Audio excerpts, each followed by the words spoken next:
You've been lied to. The sports media machine wants you to believe that in order to get filthy, generational wealth in professional golf, you need to be a titan. You need the killer instinct of Tiger Woods, the longevity of Phil Mickelson, or the swagger of Rory McIlroy. They sell you the idea that consistency is king. That is complete garbage. In the real world of high-stakes golf, you don't need to be good for a decade. You don't even need to be good for a year. You just need to be perfect for 4 days. It's called the lightning strike. And in the PGA, a single lightning strike comes with a golden parachute that the NBA or NFL can't touch. The exemption. Win one major championship, just one, and you are virtually guaranteed a job, appearance fees, and sponsorship deals for the next 5 to 10 years, regardless of how terribly you play afterwards. We are about to dissect the financial anomalies. The 5 men who walked onto the biggest stage, beat the greatest legends of all time, cashed a 7-figure check, and then vanished. They hacked the system.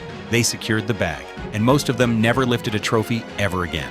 But before we get to the guys who won, we have to start with the teenager who broke the bank without winning a single thing. The year is 2001. The golf world is absolutely drunk on Tiger Woods mania. Every brand is looking for the next one, and they think they found him in a 16-year-old kid from Orlando named Ty Tryon. This wasn't just hype, it was hysteria. Tryon wasn't even old enough to buy a pack of cigarettes, yet he managed to get through PGA Tour qualifying school, the most grueling test in golf. He became the youngest player in history to earn a PGA Tour card. The financial floodgates opened immediately. Before he hit a single meaningful shot as a full-time pro, Callaway Golf panicked. They were terrified Nike or Titleist would snag the wonderkid, so they reportedly signed this teenager to a contract worth nearly $8 million.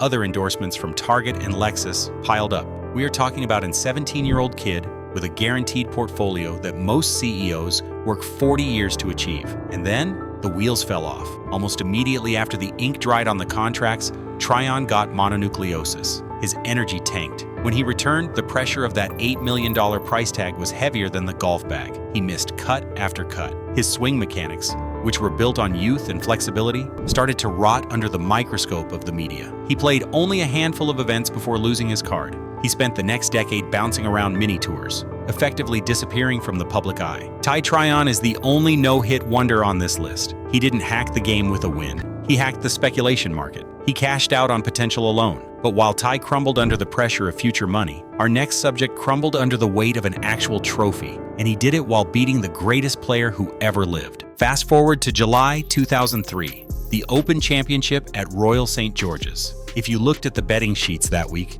Ben Curtis was a ghost. He was ranked number 396 in the world. To put that in perspective, being ranked 396th usually means you're flying coach and sharing a rental car. Nobody knew who he was. He barely looked like a pro golfer. He looked more like the guy doing your taxes. But for 4 days, the English wind blew, the fescue grass grew thick, and the legends of the game started choking. Tiger Woods couldn't get it done. Vijay Singh faded. Thomas Bjorn left 2 shots in a bunker on the 16th hole. Ben Curtis, a rookie making his first start in a major, was the last man standing. He shot a final round 69 and walked away with the claret jug. The payout for the tournament was around $1.1 million.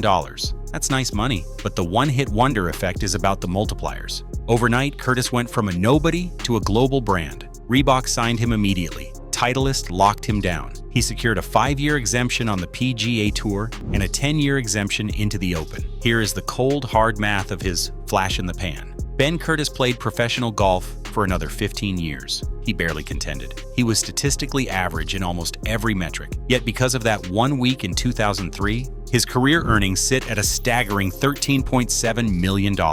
He didn't need to be great. He just needed to be in the right place while Thomas Bjorn was having a meltdown in a sand trap. Ben took his millions and quietly faded into a comfortable retirement. But while Ben Curtis was a young guy who got lucky, our next outlier was a career journeyman who used a piece of illegal-looking equipment to take down the Big Easy. 1 year later, the 2004 Open Championship. If Ben Curtis was a surprise, Todd Hamilton was a glitch in the matrix. Hamilton was 38 years old. He wasn't a PGA Tour regular. He had spent most of his life grinding on the Japan Golf Tour, making a decent living, but completely unknown in the States. He arrived at Royal Troon as a 500-to-1 underdog. Hamilton had a secret weapon. He was one of the first pros to religiously use a hybrid club, specifically a Sonartec MD, a club that didn't even look like it belonged in a pro's bag. He used it off the tee. He used it from the fairway. He used it to chip around the greens. He found himself in a playoff against Ernie Els. At the time, Ernie Els was the second best player on earth, a machine designed to win majors.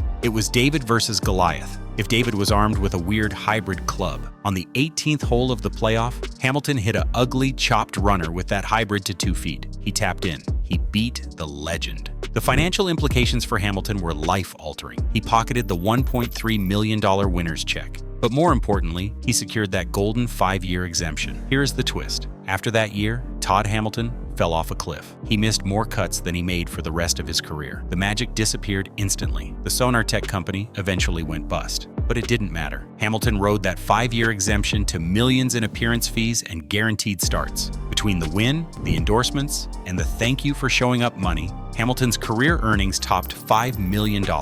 Adjusted for inflation and investment growth, that 1 week set him up for life. Hamilton was a quiet grinder who got lucky. Our next entry, however, was a party animal who stared down the devil himself and laughed about it. Let's go back to 2002. Most golfers are groomed for the tour since they were toddlers. Rich Beam was selling car stereos and cell phones at a mall in Seattle just a few years before he won a major. He was the ultimate blue-collar hero. He liked to drink, he didn't take himself seriously, and he played fast. The setting was the PGA Championship at Hazeltine, and the villain was peak 2002-era Tiger Woods. This is important context. In 2002, if Tiger Woods was hunting you down on a Sunday, you didn't just lose. You usually folded mentally. You checked out. Tiger birdied the last 4 holes in a row. He was throwing haymakers.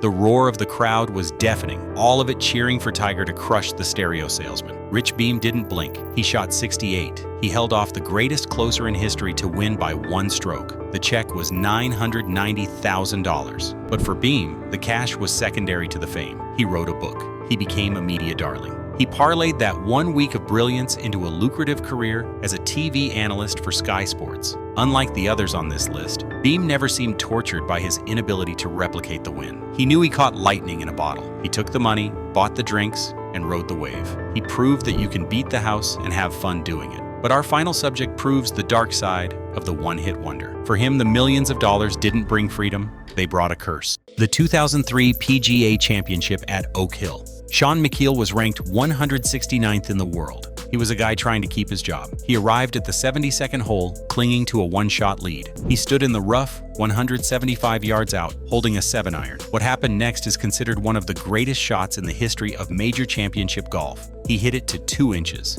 a literal tap-in to win the major. He won the Wanamaker Trophy. He won the $1 million check. He won the 5-year exemption, but he lost his mind. In the years that followed, Micheel didn't just play bad golf, he suffered. He later admitted that the victory ruined his love for the game. He felt like a fraud. He spent every tournament trying to prove he deserved that trophy, trying to justify the win to the critics who called it a fluke. His testosterone dropped. He dealt with health issues. The expectation of being a major champion was a weight he couldn't carry. And yet, the system still paid him. Despite rarely contending again, Micheel's career earnings sit north of $8 million. The system is designed to reward the status of champion, regardless of current form. He kept his card. He kept getting invites. He kept cashing checks while being absolutely miserable on the course. It is the ultimate irony of the Fairway Fortune. The worst thing that ever happened to Shawn Micheel's happiness was the best thing that ever happened to his bank account. So let's look at the ledger. We have Ty Tryon, Ben Curtis, Todd Hamilton, Rich Beam,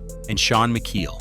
5 men, 5 distinct lightning strikes. Combined, these men generated over $40 million in on-course earnings, not counting the millions more in endorsements, corporate outings, and speaking fees. They are the ultimate counter-argument to hard work pays off. Sure, they worked hard, but thousands of golfers work hard. These guys got lucky at the exact right moment. They gamed the system. They utilized the 5-year exemption to build empires out of thin air. So here's the question you need to ask yourself. We idolize the legends like Greg Norman or Ernie Els, guys who spent decades at the top but suffered agonizing, heartbreaking losses that haunt them to this day. They have the legacy, but they have the scars. Then you have Ben Curtis. No scars, no haunting memories, just 1 perfect week and a bank account that screams generational wealth. Would you trade your anonymity for $10 million and a lifetime of people whispering, "Whatever happened to that guy?" Or does the money only matter if you earn it every single week? I know which check I'd rather cash. Let me know in the comments. Are these guys one-hit wonders, or are they the smartest businessmen in sports history? I'll see you down there.